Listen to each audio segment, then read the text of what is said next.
entre os muçulmanos, há alguns que são animistas. Ele vai na igreja evangélica, ele vai na missa na igreja católica, ele vai na mesquita muçulmana, mas ele faz as cerimônias animistas que a família requer, porque faz parte da tradição, e se ele não fizer, os espíritos podem atacá-lo. E nós sabemos que os espíritos quem são, né? Os demônios. Os demônios os atacam. Então, por causa disso, eles continuam, ainda que dizem que tem fé em Jesus, que acreditam em Deus e tal, eles continuam frequentando esses ambientes, porque eles têm medo do que o diabo pode fazer contra eles, tá certo? Lá falta muita água, falta eletricidade, só tem 2 hospitais no país inteiro, já são pequenos postozinhos de saúde, mas muito ruins. Os hospitais, o principal hospital do país, que é o Hospital Nacional Simão Mendes, onde a minha esposa trabalha, é um hospital que muitas vezes chega lá e eles não têm agulha para dar uma injeção em alguém, você tem que sair do hospital, ir na farmácia, comprar a agulha e voltar com a agulha para a pessoa poder aplicar em você um remédio. Às vezes não tem o remédio também, você tem que ir lá comprar o remédio, comprar a agulha, comprar a seringa, comprar o algodão, comprar a agulha e voltar. Meu filho foi mordido por um cachorro lá recentemente e foi tomar uma vacina de raiva, né? Então tínhamos que comprar a vacina, porque não tinha vacina lá no hospital, R$300 uma vacina, ele tem que tomar 4 doses, então são 300 vezes 4. Ele tem que tomar nos próximos dias. E lá no hospital não tinha vacina, mas também não tinha seringa, não tinha agulha. Minha esposa teve que ir lá do outro lado da rua comprar as coisas e voltar para o hospital para a pessoa poder aplicar. O hospital é público. E ela teve que pagar ainda para a pessoa que aplicou, aplicar nele a injeção, né? Então é uma vida muito difícil. A população em geral que é pobre, muito pobre, muitos não vão aos hospitais, acabam morrendo em casa ou buscando tratamentos espirituais, cura através dos espíritos, e aí, infelizmente, boa parte deles acaba morrendo também por causa disso. É uma vida muito difícil lá. E a educação também lá é muito precária a educação lá. Lá tem o que nós chamamos de escola de banco. Escola de banco, sabe o que é isso? Não é uma escola financiada pelo Banco Mundial, não é isso. Não é uma escola financiada pelo Banco do Brasil, não é isso. É uma escola, tem uma cadeirinha aqui não, né? É uma escola onde os meninos vão, pegam a mochilinha dele, o material de escola, o caderno, e junto disso ele pega um banco da casa. E ele leva o banco na cabeça e vai para a escola com o banco na cabeça, porque na escola não tem lugar de sentar. Então ele tem que levar a cadeira de casa. É escola de banco. Então, quem reclama de escola, que a escola do Brasil é ruim, que as coisas aqui são difíceis, tem que passar uns 6 meses comigo na Guiné-Bissau para você ver realmente como é que as coisas são, como é que a vida é dura naquele lugar. Guiné-Bissau é um lugar, um dos mais procurados por pessoas de outros países que querem sucesso, querem riqueza, querem fama. Eles vão em Guiné-Bissau atrás disso porque lá tem o que eles chamam de o demônio da garrafa. Então lá o feiticeiro faz um demônio lá, faz um negócio qualquer, coloca numa garrafa e fala que ali tem um espírito que vai proteger, que vai dar o que ele quer. E ele pega aquela garrafa e leva com ele quando ele vai, leva a garrafa com ele. Jogadores de futebol vão lá, políticos vão lá, atores famosos vão lá em busca disso. E aí chegam, pagam altos valores para terem acesso a isso, pegam isso e levam, né? Ou seja, eles vão lá buscar o diabo, vão lá buscar o que o diabo possa dar. E aí você vai lembrar o que o diabo disse para Jesus, né? Tudo isso te darei, se prostrado e adorares. Então lá em Guiné-Bissau, infelizmente, eles estão fazendo isso, estão adorando o diabo para poder alcançar aquilo que eles querem. Eu sei onde Disney buscou inspiração para fazer o gênero da hora. Pode ser também. Pode passar, por favor, próximo. Então há um contexto de muita pobreza, corrupção, muitas doenças, falta de recursos e, em geral, lá a população em geral vive com menos de R$5 por dia. O que você faz com R$5 aqui no Brasil, se você ganhar R$5 por dia? Então a maioria lá vive com menos de R$5 por dia, em famílias que muitas vezes tem 10, 12, até 20 pessoas. Imagina só, né? Então é uma vida muito sofrida. Isso aqui são ruas, né, comuns lá de Guiné-Bissau, essa aqui é a avenida principal lá, que leva até o aeroporto. Aqui são ruas comuns lá do bairro, da cidade, né? Tudo ruas por acaso, poucos asfaltos, poucas ruas pavimentadas, poucas ruas com eletricidade. Essa é a vida lá em Guiné-Bissau. Se você pensar em Colina, quando a primeira pessoa chegou aqui, que aqui era só mato, por exemplo, há 50 anos atrás, não sei, mais ou menos, a minha sogra era de Colina, né? A dona Edna de Salomão, né? Então eles estão da época que só tinha mato. Era melhor do que a Guiné-Bissau hoje. Porque quando aqui tinha só mato, ainda era melhor do que a Guiné-Bissau. Pode passar, por favor. São mais de 30 grupos étnicos diferentes. Então são várias etnias. E essas etnias, eles têm às vezes problemas de relacionamento entre eles. Então, por exemplo, nós temos lá os papéis. Os papéis são os considerados donos de Bissau. São as pessoas mais antigas na cidade, são conhecidos como as pessoas que têm os maiores terrenos lá. Então eles vão lá e eles dão, eles vendem os terrenos para as pessoas. No passado eles vendiam, né? Portugueses chegaram lá e eles eram conhecidos como as pessoas que tinham terra para vender. E aí os portugueses compravam terra deles. Então são conhecidos até hoje como os donos de Bissau, porque eles têm os terrenos. Só que o curioso é que o papel vende o mesmo terreno para 3, 4, 5 pessoas. E aí depois é uma briga de quem tem o terreno de verdade, porque 5 pagaram por aquele terreno. Então até hoje no Brasil, no Guiné, para você comprar um terreno, tem que tomar muito cuidado. Você pode comprar um terreno que alguém já comprou. Então, cuidado com isso aí. Temos os mandiacos, que são conhecidos como sendo os pão duros, não abre a mão, dá tchau de mão fechada, porque não gosta de gastar dinheiro com nada, são os mandiacos. Os fulas, que são muçulmanos, são homens de negócio normalmente, fazem comércio, vendem na rua, são muito ligados a essa coisa do business, né? Vender. Então são os fulas. Os bijagôs, que é o cara da praia, né? O surfista, não surfa, mas é o cara que gosta de praia, nasceu na praia, é o cara que nasceu no litoral, então é chamado de bijagô. Tem os balandas, que são essa tribo aí de cima aí, ó, eu estou com eles ali, ó, eu falo que é a minha tribo, eu sou balanda, ok? Balandas são os caras bravos, os caras machos, os caras que pagam para não entrar numa briga, mas se entrar, paga o dobro para não sair, né? Eles são esse tipo de gente aí. Pode ver que isso aqui eu estou segurando ali na frente de uma espécie de lança, né? E ele está com outra arma na frente ali também ali, eles estão sempre com alguma coisa na mão, um facão, uma lança, um pedaço de pau, porque eles estão prontos para brigar em qualquer lugar que precisar. A maior parte dos homens do exército em Guiné-Bissau são balandas. Então, se você for para a rua e topar com um fardado, que eles falam, um fardado, é 90% de certeza que aquele fardado é balanda, porque são os que eles mais recrutam, porque são homens bravos, né? E tem outras, muitas etnias, lá são mais de 30, e eles convivem entre eles. Cada etnia dessa tem a sua língua, cada etnia dessa tem a sua cultura. Então você tem que conhecer um pouco a cultura dessas pessoas, conhecer um pouco da língua deles, para você poder fazer um relacionamento, amizade, né?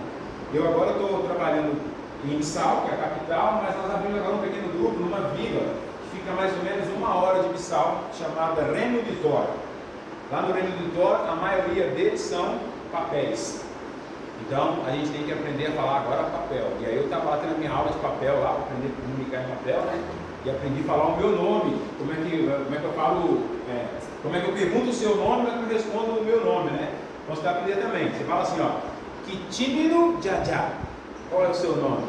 Kitimino Jajá. Fala comigo. Kitimino Jajá. Então, Kitimino Jajá. E qual é o seu nome? Aí você responde, Kitimini, meu nome, Vânios. Kitimini, Vânios. Kitimini, Antônio. Kitimini, Graça. Kitimini, Kitimini. Ok? Então você vai aprender essas coisas para poder se comunicar com eles. Tem uma música que nós cantamos muito em português, né? Que é Deus é tão bom, né? Deus é tão bom, Deus é tão bom, Deus é tão bom pra mim. Em papel Indi Jona, Indiona, Indi Jona, Indiona, Indi Jona, Indiona, Noja, Indiona, Indi. Então Deus é tão bom pra mim, né? Então são coisas que a gente tem que aprender para poder se comunicar com eles. Se eu chegar lá cantando Deus é tão bom para ele, ele fala um pouco de português, fala, que a língua oficial lá é português, mas a língua dele mesmo é a língua da família, a língua da tradição. E se você não aprender, você não consegue interagir com eles, você tem que aprender. E eles acham muito legal quando você chega na banca, fala, na vila deles, e chega cumprimentando eles na língua deles. Eles já acham barato, né? Então antes de chegar lá, para que falar uma meia dúzia de palavras, para chegar lá e comunicando com eles e fazer algumas amizades, e tem dado certo, graças a Deus. Pode passar. Nós chegamos lá em 2021 com esse time aí, né? A minha filha Manuela tinha 1 ano, o Matheus tinha 3, a minha esposa ali de camisa preta, com um dedinho assim, com máscara, e a moça segurando a viola lá é a Gláucia, que foi a primeira missionária que trabalhou conosco, que foi lá ficar com a gente, ela ficou 2 anos lá conosco. Foi uma bênção no trabalho da Gláucia. Mas esse foi o primeiro time então que chegou no Aeroporto Internacional Oswaldo Vieira, esse big aeroporto aí que parece uma rodoviária. Acho que a rodoviária de Colina é quase o mesmo tamanho desse aeroporto aí. Você tem uma ideia, lá você não pode, quando vai embarcar, você vai com a pessoa até o balcão do check-in aqui no Brasil, não é isso? Abrir o check-in, dar abraço, lá não, lá você não pode passar da linha lá onde estão os guardas, porque ninguém pode entrar lá na área de check-in, porque a área de check-in já é pé da pista. Então você faz o check-in e já vai para a pista. Então, é uma área bem restrita, né? Então, é um conceito bem diferente. Então, Guiné-Bissau é um país bem diferente, um conceito bem estranho para nós muitas vezes. Mas esse é o nosso time, então, o primeiro time que chegou lá em Guiné-Bissau. Estou usando a máscara de São Paulo, eu sou de São Paulo, né? Na verdade, eu trouxe para o América Mineiro, que é o melhor de todos. Mas como eu mudei para São Paulo em 2005, eu adotei o São Paulo como meu time, né? Estou fazendo a máscara de São Paulo. Pode passar? Nós começamos então a fazer lá um pequeno grupo na minha casa, sexta-feira à noite. Esse pequeno grupo na minha casa, pode ver que tem muita criança, tá vendo? Foi aumentando o número de crianças e esse pequeno grupo da sexta-feira se tornou um pequeno grupo de crianças, de adultos na sexta e um pequeno grupo de crianças à tarde no sábado. Num bairro onde não existia presença de adventista, o bairro Ventura. Nós vamos trabalhar lá nesse bairro. E nós chegamos a ter 50 crianças no sábado à tarde lá conosco lá. E muitos deles vão lá porque nós servimos lá uma pipoca, um bolo, um chá, e elas vão comer porque não tem comida em casa, então veio a oportunidade de estar lá comendo. E nós usamos isso como atrativo, já que nós temos que ter essa necessidade, a gente supre a necessidade que ele tem e apresenta o Evangelho para ele também. E graças a Deus, algumas dessas crianças hoje elas são adolescentes, como a Santa que está ali, a mãezinha que está ali, são crianças que foram batizadas e estão atuando na igreja conosco lá, em nome de Jesus, graças a Deus. Pode passar? Nós fazemos lá, né? Aqui, nós tínhamos mudar aqui, entendeu? Muito bem. Aulas de informática, aulas de português e nós começamos com 8 estudantes, no que nós chamamos hoje de Casa Novo Tempo, que é uma escola que nós temos lá. Então nós começamos a atender a população. Eu sou formado, minha primeira formação, muito atrás, é na área de tecnologia, né? Então, parei de trabalhar com isso há alguns anos, mas ainda lembro algumas coisas, né? Então eu aproveito que eu sei para ensinar o pessoal um pouco lá de operar computador e tal. Lá muitos não tem nada, né? Não sabem mexer, não tem nem luz em casa. Então a gente tenta ensinar eles alguma coisa. E a Glaucia, ela é professora. Então nós temos a ideia de montar um cursinho de informática e um cursinho de português. Porque lá eles falam português como língua oficial, mas muitos não dominam o português. Ele fala, por exemplo, minha pai. Esse é minha pai. Ou meu mãe. Né? Porque eles não têm o domínio da língua, então a gente tenta ensinar para eles melhorar um pouquinho o português. Começamos com 8 estudantes e hoje nós temos uma escolinha com mais ou menos 120 alunos lá. Boa parte desses alunos são muçulmanos animistas. Né? Então a ideia é atingir. E dentro desses alunos, alguns já foram batizados também. Passaram pelos estudos bíblicos e foram batizados. Pode passar. Fazemos também atendimentos médicos. Minha esposa ela é enfermeira, né, da área de enfermagem, e ela agora faz medicina lá também. Então a gente está unindo útil ao agradável, né? Ela está aprimorando os conhecimentos dela lá, e aí sai nas vilas, atendendo nas vilas, né? E nessas vilas tentando abrir pontos de pregação. Em alguns lugares dá certo, em outros não dá, porque eles não deixam, os líderes tribais às vezes não querem cristãos lá, falam categoricamente, pode atender, mas nada de igreja aqui. Ok, tudo bem, vamos atender, não tem problema. Aí você vai insistindo até que chega um momento que talvez ele permita, né? Ou então você busca outros lugares onde está mais fácil e você vai naqueles primeiros que está mais fácil. O fato é que a saúde é uma ferramenta hoje para tentar alcançar essas pessoas. Se eu chegar lá oferecendo, entre aspas, só o Evangelho, eles não estão interessados. Eu tenho que oferecer algo para eles entenderem que Jesus, que Deus se importa com eles, e aí abrir a portinha do coração para nós começarmos a falar de Deus para eles. Pode passar.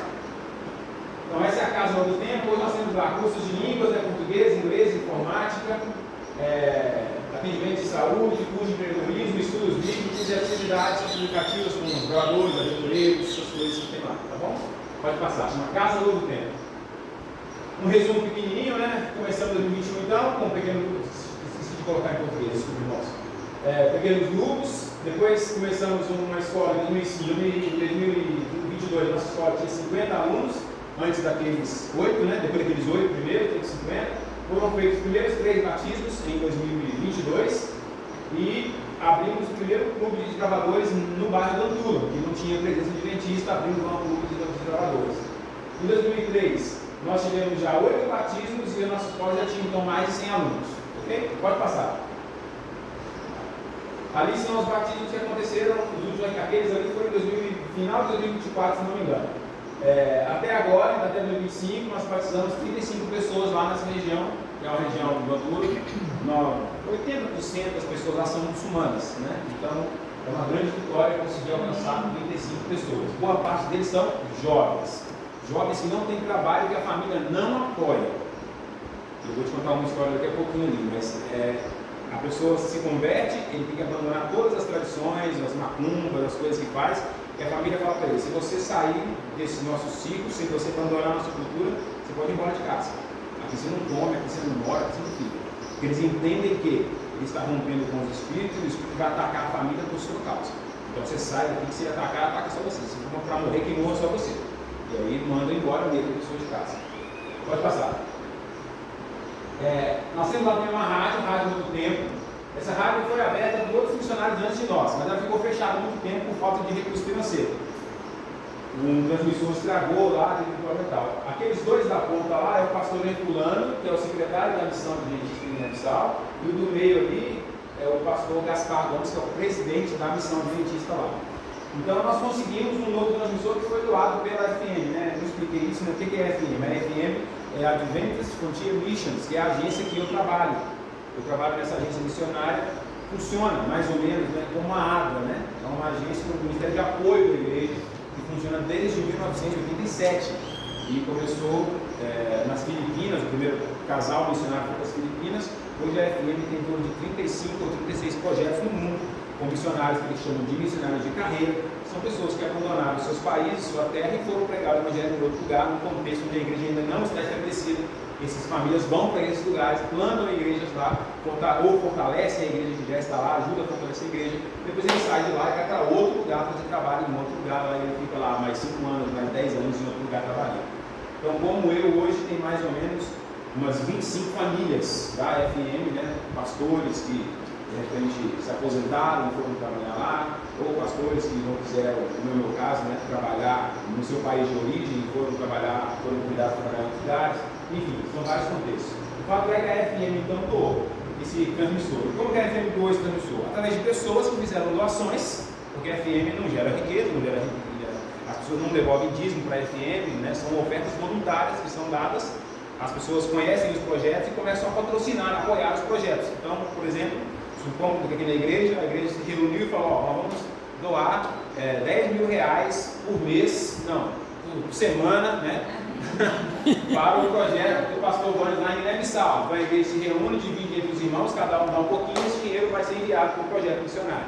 E aí esses projetos financiam rádios, financiam igrejas, construção de igrejas, compra de terrenos, uma série de coisas que a FM vai fazendo no mundo afora aí. Então a FM conseguiu, através de doações, comprar um transmissor novo para a igreja lá em Guiné-Bissau, que é aquele aparelho que tem em cima da mesa ali, nem é tão grande, né? Mas custou quase 8 mil euros. Né? Então, quanto dá isso? Um euro, 6 reais, menos um euro, né? Então, um dinheiro bom, né? Um dinheiro bom. Então, graças a Deus, por pessoas que entendem a urgência, entendem a necessidade, como diz o Brasil, né? Tira o escorpião do bolso, né? E coloca lá a sua ofertinha para apoiar. E ali nós temos a rádio já funcionando. Aquele é o pastor Lázaro, que é um dos pastores que tem programa na rádio, fala na rádio lá, traz os bíblicos. E ali a equipe de missionários nossa, naquela época que trabalhou na rádio, né? Com a rádio. Aqui tem a Glaucia, aquela que eu já mostrei para vocês, e depois dela chegou esse casal ali, ó, a Manu e o Lucas. E a Manu ela é jornalista. Então a Manu foi que reacendeu a rádio para nós. Eu dei para ela a missão de ela reabrir a rádio. E ela falou: vai dizer top? Ela falou: top. Então vamos reabrir a rádio. A rádio estava fechada há mais de 2 anos, quase 3 anos fechada a rádio. E a Manu virou porque mexeu, treinou o pessoal, treinou os voluntários. Nós, enquanto isso, fomos atrás de equipamento, atrás de dinheiro e conseguimos botar a rádio para funcionar. E hoje a rádio está lá e ela alcança, inclusive, as mais de 80 ilhas que existem no país. Ilhas que estão bem afastadas, não tem luz, não tem nada, mas a onda do rádio chega lá. E as pessoas estão ouvindo a mensagem hoje através do rádio. A rádio no tempo de Guiné-Bissau, que prega a mensagem lá, inclusive com alguns programas do Brasil, que são enviados para nós lá, e nós sempre transmitimos os programas do Brasil para aqueles que falam português lá. Muitas pessoas falam português lá em Guiné-Bissau. Pode passar? Agora em 2025, em novembro de 2025, a gente sofreu um golpe militar lá. Houve uma eleição, houve um vencedor, mas uma ala dos militares não aceitaram o resultado da eleição. E aí tomaram lá o que seria tipo o nosso TSE aqui, né, o nosso poder eleitoral, tomaram o TSE, tomaram as urnas, tomaram as atas, e botaram fogo em tudo e prenderam um monte de gente. O país ficou fechado por 5 dias, ninguém podia entrar e nem sair do país, todas as fronteiras fechadas, ninguém podia sair de casa à noite, 7 horas de tinta dentro de casa. Se você for pego na rua à noite, você vai ser preso lá. Estavam bem rigorosos com isso, por conta desse golpe militar que houve lá. E a a comunidade internacional, né, os países do entorno de Guiné-Bissau já disseram que 2026 será um ano muito difícil para Guiné-Bissau, porque agora tem lá um governo que não é reconhecido pela comunidade internacional, que é um governo golpista, né, tomou na força das armas o poder. Então todas as parcerias que tinham com o ONU, com o Unicef, Banco Mundial, foi tudo cortado. Então não tem mais dinheiro para Guiné-Bissau, não vai ter projeto lá em Guiné-Bissau. Nós nem sabemos como nós vamos continuar em Guiné-Bissau, né? Estamos lá na iminência de ver como vai acontecer, como vai ser o ano, para ver se de fato teremos condições de segurança de permanecer lá, né? Até brinquei com a minha esposa, né? Tomara que não aconteça nada enquanto eu estiver fora, para que eu possa voltar, né? Porque se acontecer alguma coisa, eles fecham o país de novo, eu não posso voltar, minha família fica lá e eu fico aqui. Então isso é bem complicado. Então, por favor, olhem para o Guiné-Bissau, porque vai ser um ano bem complicado em 2026. E há uma previsão de novas eleições no final de 2026. Mas eu acredito que essa eleição, se não der o resultado que eles querem, vamos ter outros problemas. Então, muito complicado, muito difícil. Pode passar. Então, resumo, né? O nosso projeto lá chama Geba Animist. Então, nós temos aulas de português, de inglês, francês, informática, aritmética, classes bíblicas, estudos no sábado, inclusive nessa casa do tempo aqui. Funciona um grupo da igreja que se reúne todos os sábados lá. Como vocês estão reunidos aqui, eles se reúnem praticamente todos os sábados. Nós temos lá cultos nas quarta-feiras de manhã, que é o culto de oração nosso, que aqui é quarta-feira à noite. Lá é quarta-feira às 6 da manhã, porque na quarta-noite tem aula na escola, então não dá para usar a escola quarta-noite. Então a gente montou o culto de oração nas quartas-feiras às 6 da manhã. Olha que coragem, né? Colocar às 6 da manhã vai para o culto. E graças a Deus os cultos são muito bem frequentados. Os cultos de quarta-feira e 6 da manhã estão bem cheios lá, graças a Deus. Desbravadores, aventureiros e a rádio do tempo. Isso é um resumo do que a gente faz lá em Guiné-Bissau. Ok? Falei bem rapidinho aqui para não ficar muito longo. Pode passar. Aqui eu quero refletir com você nessas historinhas aqui. Ó. São 3 historinhas, 4 na verdade, né? Que eu vou te contar bem rápido 3 delas e uma eu vou gastar um pouquinho mais de tempo. Mas antes eu queria que alguém lesse para nós então Mateus 5,13, por favor. Mateus 5,13. Queria que você lesse aí. É um texto conhecido, você está vendo uma parte ali, mas tem mais coisas nesse texto que eu quero tentar aprofundar com você, tomando cuidado com o tempo, para a gente não ir embora daqui muito tarde. Né? Acho que até as 3 está bom. Ok? Mateus 5,13. Vós sois o sal da terra. Ora, se o sal vier a ser insípido, como lhe restaurar o sabor? Para nada mais presta, senão para lançado fora, ser pisado pelos homens. Então eu queria vir do final para o começo. O texto diz que se o sal não der sabor, ele serve para quê? Para nada. Para nada. O sal, se não der sabor, não serve para nada. E o sal, irmãos, naquele contexto lá, não era só sal de tempero, não. Porque naqueles tempos, né, boa parte do pagamento do Império Romano, por exemplo, era feito em sal. Então o sal tinha um valor muito elevado. Não era igual hoje você compra sal aí, peixe de banana, né? O sal era caro. Então ter sal, Então quando ele diz que o sal, que não dá sabor, não serve para nada, é como se pegasse uma nota de R$200, olhasse um bolo de nota de R$200 e dissesse a vocês que lá não serve para nada. Se você for usar, não compra nada com aquilo, porque por alguma razão agora não é falso. Aliás, até parafraseando, né? Se você pegar um bolo de nota de R$200, se eles forem falsos, pode ser 1 milhão de notas falsas, não serve para nada, porque aquela nota não cumpre o seu papel, é uma nota falsa. Assim é o cristão que não faz o seu papel, que não tempera, ele não serve para nada, né? Vós sois o sal da terra e a luz do mundo. Mas o texto fala, na parte nós pegamos, fala apenas do sal. Eu quero me deter só no sal. Quando eles falam sobre o sal, sobre a luz, sobre muita coisa, mas eu quero me deter só no sal. Eu quero te contar aqui a história primeiro desse rapazinho aqui. O nome dele é Yannick. O Yannick, ele é um jovem, ele é o único adventista da sua casa. Único. E ele é muito tímido, assim, né? Ele é mais retraidinho, mas ele está se mostrando, ele está começando a pegar o jeito das coisas da igreja, assim, e ele está se tornando um bom líder. Então hoje ele me ajuda a organizar os cultos. Eu estou aqui no Brasil, mas estou falando com ele direto, ele vai organizar as coisas para mim lá, ele manda perguntas como é que vai fazer e tal. Tá indo bem. Aquilo que falamos agora há pouco, de treinar a nova geração, né? Capacitar os meninos, né? Estamos tentando fazer isso lá. Parte do nosso trabalho enquanto missionários lá é preparar os locais para que eles façam o trabalho. Nós não fazemos o trabalho todo, nós ensinamos eles a fazer, eles vão fazer, quando nós vamos embora, como falou que eu quero ensinar a gente em outro lugar, né? E o Yannick está fazendo, mas o Yannick ele tem essa dificuldade, ele é o único adventista da sua casa. E recentemente, aliás, não, algum tempo atrás, talvez um ano atrás, mais ou menos, ele teve um problema grave porque ele chegou em casa para comer e fizeram tudo o que ele não podia comer, fizeram no almoço para ele. Carne de porco, o peixe lá do bagre, né, que é peixe de couro, né? E para piorar mais um pouquinho ainda, aquela comida foi feita no contexto de cerimônias animistas, né? E fizeram de propósito. Disseram para ele que se ele não comer aquilo, ele fica com fome.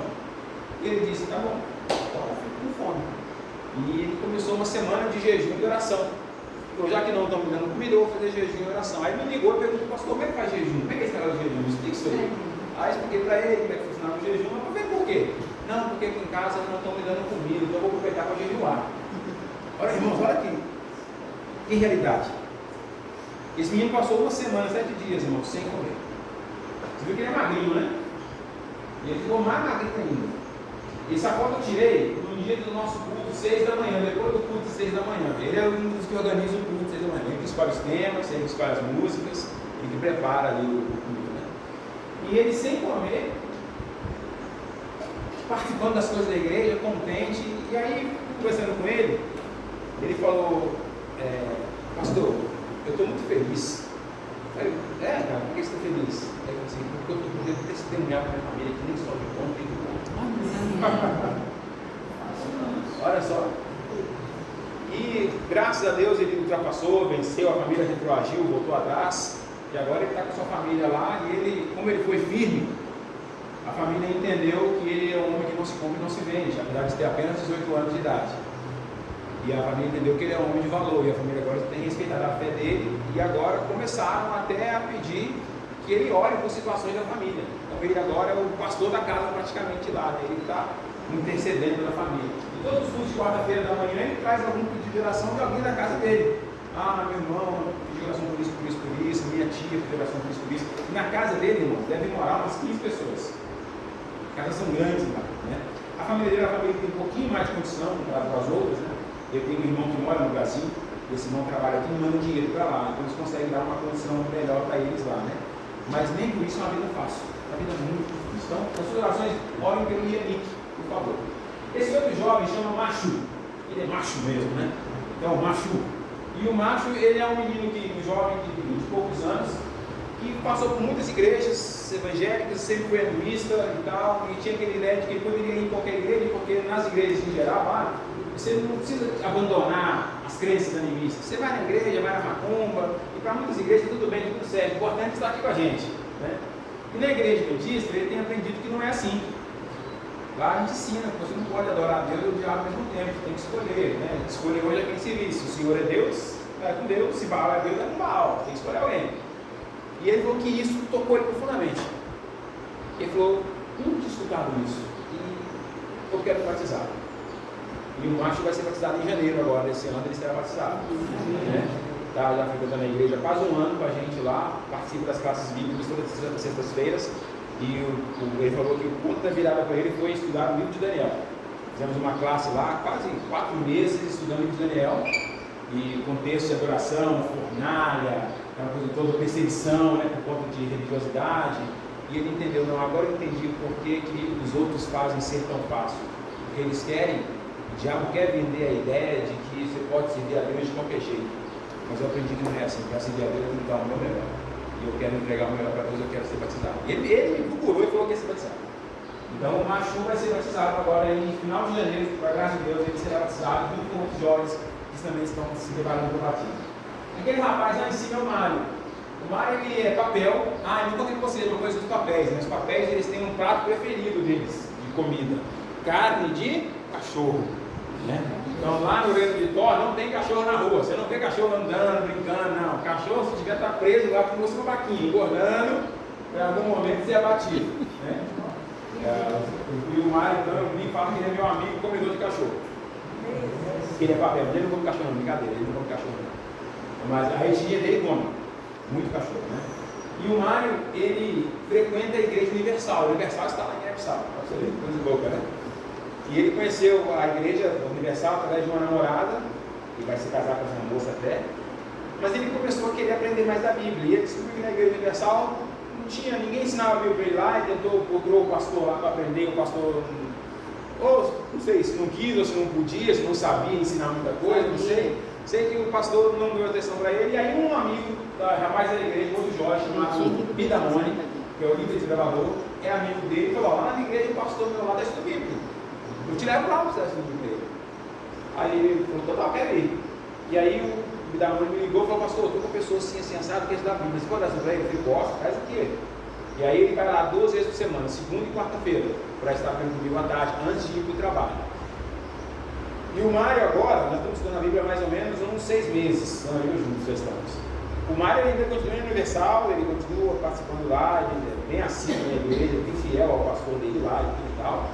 Mas ele já trouxe para mim alguns questionamentos que a gente começou a ver que o Espírito Santo está incomodando ele. E uma das coisas que ele me perguntou falou assim: pastor, será que é possível alguém pregar a Bíblia, pregar a palavra, sem nem mencionar um texto bíblico? Eu falei: como assim? Não, porque o pastor nosso lá, toda semana ele prega, mas ele não cita a Bíblia, ele fala só de promessa, fala só de prosperidade. Aí eu falei: bem-vindo ao mundo real, falei para ele. Aí ele falou: como assim? Eu falei: filho, as pessoas não estão interessadas na Bíblia, mano. Estão interessadas em controlar uns aos outros, e aqui, né, pessoal, isso é muito comum. Querem manipular vocês. Você trabalha, você tem dinheiro, você tem seu recurso. E talvez alguém que só tomar esse recurso que você tem. Talvez seja isso que eles querem de você. Não sei, eu não conheço seu pastor, não estou julgando seu pastor. Mas cuidado com isso. E o Mário, a cada estudo que a gente faz, eu sinto 2 reações dele. Primeiro, uma decepção, porque ele está entendendo que ele, lá não tem nada para ele aprender lá. Ao mesmo tempo, uma alegria muito grande, porque ele está aprendendo coisas da palavra de Deus que ele fala: olha, eu nunca imaginei que a Bíblia era tão legal assim. Estou muito feliz. Ele fala agora que ele quer ser pastor, né? Ele não quer ser pastor, tomara que não é universal, né? Ele quer ser pastor. Nós estamos trabalhando com o Mário lá para tentar trazê-lo, né? E um dos grandes desafios e a coisa que mais pegou o Mário foi o estudo sobre o estado do homem na morte. Porque na etnia dele, que são os papéis, e ele, mesmo sendo da Universal, até pouco tempo atrás, ele acreditava nisso. A pessoa morre, eles colocam o morto em cima de uma cama, uma maca, 6 pessoas pegam essa maca, ou 4 pessoas pegam essa maca, fica assim uma cabaninha em cima da maca, e aí a maca vai andando na vila, as casas são construídas de forma redonda assim. Então, o morto vai apontando as casas, então as pessoas vão carregando e vão fazendo assim, para frente e para trás, na frente da casa, com o morto em cima. E se o morto parar naquela manda, eles ficam lá, para frente e para trás. Se parar, é porque tem um recado ruim para aquela casa ali. Normalmente, é uma acusação de que naquela casa está a pessoa que é responsável pela morte da pessoa que está ali. E se isso acontecer, o clima fica tenso, né? E ele cresceu ouvindo isso. Então, ele é da Universal, mas ele vai nos funerais, papel, até hoje, ele está lá vendo lá. Eu já fui em vários também. E aí, quando eu ensinei para ele sobre o estado da morte, ele entendeu que tudo é farsa, que tudo é uma obra de Satanás, um engano de Satanás. E ele agora falou: tomou decisão, não vou mais em funeral. Não vou participar desse funeral, não vou mais em nenhum funeral. E teve um dia que a gente foi fazer o estudo bíblico, foi uma segunda geração na igreja, e um irmão pregou lá, um jovem pregou sobre o estado da morte. E mais estava nesse dia na igreja conosco lá. E quando terminou, no dia seguinte que a gente foi estudar a Bíblia, foi na terça-feira, quando foi na quarta-feira do Bíblia, mas pastor, eu queria estudar mais aquele assunto que o rapaz falou ontem, pode voltar naquele assunto? Eu falei: claro, vamos lá, e aí estudamos mais o assunto. Então você vê, as pessoas estão sedentas, as pessoas precisam ouvir, e Satanás quer enganar essas pessoas, né? Então o trabalho nosso lá também é esse, abrir os olhos das pessoas que estão com a Bíblia na mão, mas como diz lá o Felipe, né? Como que eu vou entender se não tem quem interpreta, não tem quem explica, né? Então o nosso papel lá também é esse. E por último, quero te contar a história dessa senhora que está junto à minha esposa que era a irmã Yolinde, com as suas filhas. A Yolinde, ela é adventista não há muito tempo, há uns 3 anos, talvez 4, e ela e o marido estavam prontos para o batismo. Mas no dia do batismo ele falou que ia num lugar, não sei aonde, o marido não voltou para o batismo, ou seja, ele não queria ser batizado, ele não foi batizado, só ela foi batizada. E ela logo em seguida ficou grávida, e aí ela perdeu o filho. Depois ela ficou grávida de novo, e perdeu o filho novamente. Ela já tinha 2 filhas, né? E aí, num desses contextos, de perda de filhos e tal, recomendaram para ela assim: ó, você está perdendo seus filhos porque você virou crente. Os espíritos não estão contentes com você, os espíritos estão matando seus filhos, porque você mudou de time. E aquilo pesou na cabeça dela. Ela ficou muitos dias sem ir à igreja. Eu fui visitá-la uma vez, porque ela estava na igreja, né? E ela me contou. Irmãos, ela me contou em meio às lágrimas o seguinte: se Deus é poderoso, ela disse isso, pastor, se Deus é tão poderoso, por que Ele deixa meus filhos morrer? Ele tinha que mostrar para eles que Ele é mais poderoso do que os outros espíritos. Meus filhos tinham que viver, para que todo mundo visse quem é Deus aqui. Mas Deus permitiu que meus filhos morressem. Vale a pena, pastor, ir para a igreja? Todo dia que eu chego aqui, eu sou humilhado por isso, porque dizem para ela: seu Deus não é poderoso? Matou seus filhos morreram. Olha o tipo de. Nós aqui não sabemos o que é isso, irmãos. Ninguém vai acusar a gente disso aqui. Ah, você virou crente, agora sabe que você é crente. Raramente. Mas essa irmã em frente, e agora o marido se voltou também contra a igreja. O marido estava pronto para o batismo, agora se voltou contra a igreja. E essa irmã muitas vezes tem que ir para a igreja escondida do marido. Porque se ela for, o marido bate nos filhos, deixa se comer. Mas ela está lá firme e forte todos os sábados. Ela fala que está na feira, ela sai com a bolsinha dela de feira, da sombra da feira, né? E na volta ela até compra mesmo, é sábado, ela compra uma coisinha da feira no sábado, ela volta para cá para o marido ver que ela foi na feira, senão ela tem problema, né? Ela comprar uns 2 tomates, né? Assim para casa. Por quê? Porque ela quer servir a Deus. E essa irmã anda 1 hora da casa dela até a igreja, todos os sábados. 1 hora de caminhada. E tem dia que ela vai 3 vezes na igreja. Ela vai no culto de manhã, leva as filhas dela depois lá no negócio de aventureiros, volta para casa, depois volta a buscar as filhas. Ela está sofrendo, mas está perseverando. E aí eu disse para ela o seguinte: irmão, o diabo está atacando a senhora porque ele sabe o tamanho da força que a senhora tem. E se a senhora baixar a guarda, se a senhora disser para a sua família que eles estão certos e abandonar a fé, o diabo vai vencer na sua casa. Não pode deixar. E ela, com muita luta, com muita dificuldade, está permanecendo na igreja, né? E toda vez que ela falta na igreja, eu fico preocupado. Sempre que ela falta na igreja, nesse dia aqui, nós fomos visitá-la porque ela não tinha igreja. Aí nós fomos lá, foi lá que a Beth voltou do Brasil. A Beth chegou e falou: vamos lá visitar a Elite, que ela não foi na igreja semana. Aí fomos lá visitá-la, estava tudo bem, ela não foi porque uma das filhas estava doente, ela ficou com a filha em casa, mas estava tudo bem em casa. E eu já fui na casa dela várias vezes. Sempre que eu vou lá, eu tento encontrar o marido dela. Sempre que ele sabe que eu vou lá, ele foge. Ele não quer me encontrar. Uma vez só, que a primeira vez que eu fui me apresentar lá, conheci ele, tal, pastora, foi a única vez que eu encontrei lá. As outras vezes, se ele sabe que eu vou, ele sai. Se ele vê que eu cheguei, ele sai também. Ele não fica lá todo tempo. É uma maneira dele pressionar a esposa. Ele dizer para a esposa: não quero esse pessoal aqui, não gosto deles aqui. Então você vê que os desafios são eles. Eu trago para você mais uma vez então a reflexão do texto de Lucas de Marcos. Mateus 5:3. Vós sois o sal da terra. E se o sal não fizer o seu papel, não serve para nada. Eu vi uma comentar aqui agora há pouco, né? Que ela comprou um workshop, outros funcionários. É muito bom saber que as pessoas estão acompanhando para funcionários. Né? Essa visibilidade dos projetos de Lembra é muito importante para o esse projeto. Mas eu, honestamente, e aí eu faço isso com muito respeitosa, eu queria perguntar para vocês: e daí? E agora? O que mais você vai fazer? Você vai só compartilhar o vídeo e falar: nossa, que legal, assisti um vídeo muito legal. Aí, porque vídeo, irmão, na internet tem muitos. Você pode passar o dia inteiro assistindo vídeos legais, vídeos bons, passar o dia inteiro.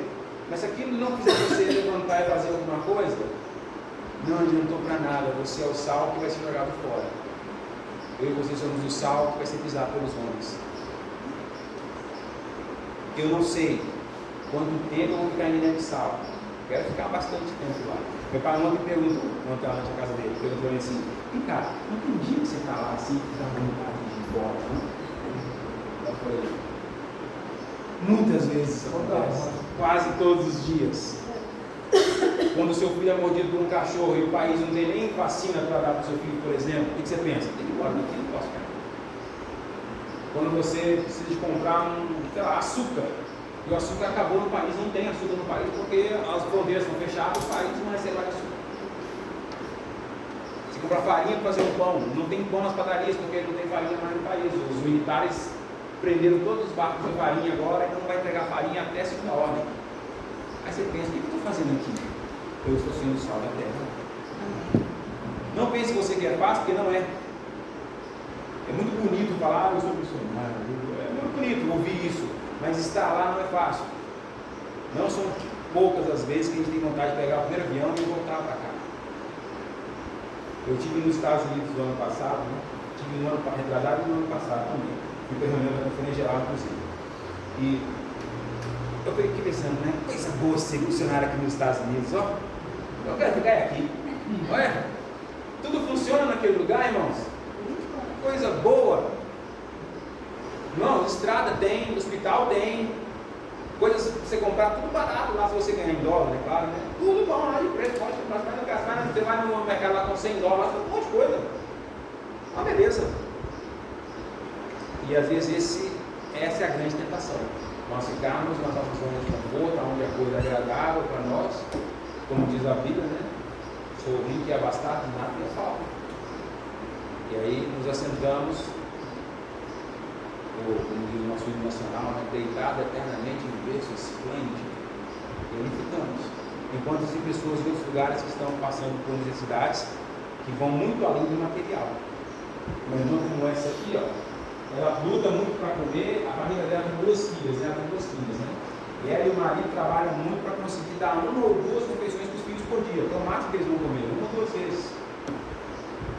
E ainda assim, essa mulher está lá considerando uma fé. Ela poderia comer muitas coisas que tem lá, que são todas festas com cerimônias, com comidas sacrificadas a ídolos. E ela podia ir lá qualificar que tem fome e vai ficar naquilo lá.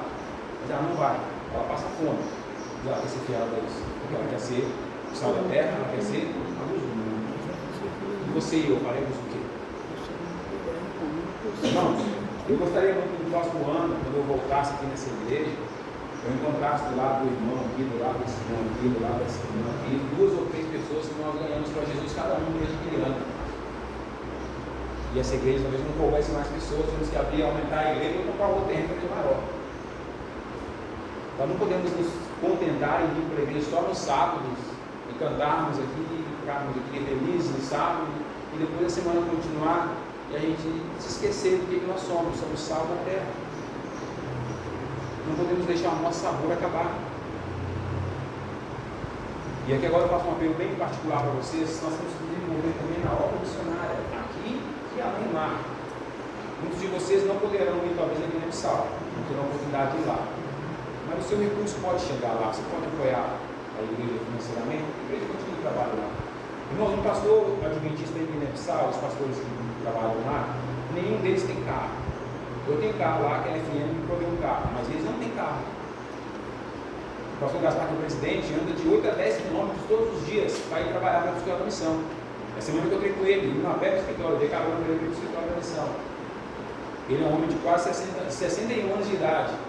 E ele anda 10 quilômetros todos os dias para fazer o trabalho dele. E nós temos preguiça de ir na igreja sábado, porque, sei lá, por razão que seja. E esse homem trabalha 7 dias por semana, andando, pregando. Ele é presidente da missão, mas veja bem, ele é presidente da missão, lá como são poucos pastores, o país inteiro tem 10 pastores, no país todo, 10 comigo. Se pegar só os locais, então são 9. E esse pastor, então, ele é o presidente, ele é o tempo mental de jovens, ele é o pastor da igreja central. Então, ele tem que atender as demandas administrativas da igreja, de modo geral, tem que atender as demandas da igreja local, onde ele é pastor e líder, e tem que ainda atender os jovens do país, porque ele é o pastor dos jovens. Aqui no Brasil, né, sobra pastor, né? Às vezes arruma até um cargo a mais, porque tem o pastor para inventar mais um ministério aqui, porque está sobrando pastor, vamos aproveitar e vou aqui nesse ministério. Nada contra os ministérios, né? Se tiver como ter, tem. Mas a diferença, né?